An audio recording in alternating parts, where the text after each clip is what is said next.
Teddy nekat tembak atasannya 4 kali, gara-gara mau dipindah tempat kerja.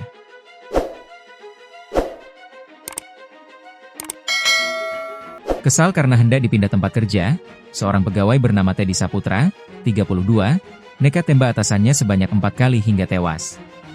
Teddy melakukan penembakan terhadap atasannya yang diketahui bernama Heri Suherman, 36, itu, menggunakan senjata api rakitan, di Kabupaten Ogan Komering Ilir, Oki. Seusai melakukan penembakan yang menewaskan Heri, Teddy kabur dan menjadi buronan polisi selama 1 bulan. Kabupaten Oki adalah kabupaten di Provinsi Sumatera Selatan, Indonesia, dengan ibu kota di Kayu Agung.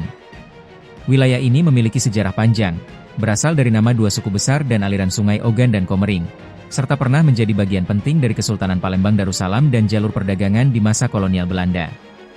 Oki terkenal sebagai satu di antara daerah penghasil beras terbesar di Sumatera Selatan dan Indonesia.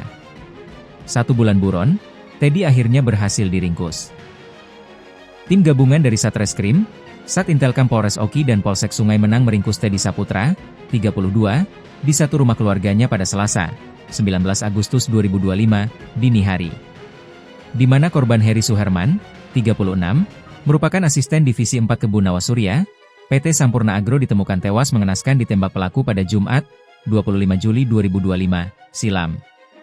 Dilansir tribunsumsel.com, menurut keterangan polisi, pelaku menembak korban sebanyak 4 kali memakai senjata api rakitan di perkebunan sawit Desa Gajah Mati, Kecamatan Sungai Menang, Oki.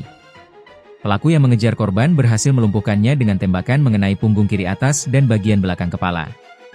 Korban yang sempat berusaha melarikan diri, akhirnya terjatuh dan meninggal di tempat kejadian, ujar Kapolres Oki, AKBP Eko Rubianto. Menurutnya, penangkapan pelaku dilakukan setelah tim gabungan melakukan penyelidikan intensif. Proses pencarian juga melibatkan tokoh masyarakat setempat yakni Made Wijaya Pangabean dan Ketut Ridwan guna mempersempit ruang gerak pelaku. Keberhasilan ini merupakan buah kerjasama yang solid antara aparat kepolisian dan masyarakat. Kami berterima kasih kepada masyarakat yang telah membantu memberikan informasi penting, sehingga tersangka berhasil kami amankan, tegasnya.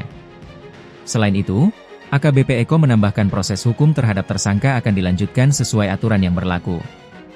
Saat ini, pelaku beserta barang bukti berupa senjata api rakitan telah diamankan untuk kepentingan penyidikan lebih lanjut. Pelaku sudah kami tahan di ruang tahanan Mapolres Oki untuk mempertanggungjawabkan perbuatannya, paparnya. Di tempat yang sama, tersangka Teddy mengaku, kejadian pembunuhan itu spontan dilakukan akibat tidak terima dengan ucapan korban yang akan memindahkan tempat kerja.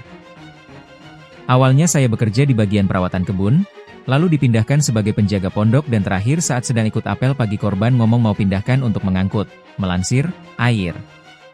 Karena tidak punya motor, saya menolak.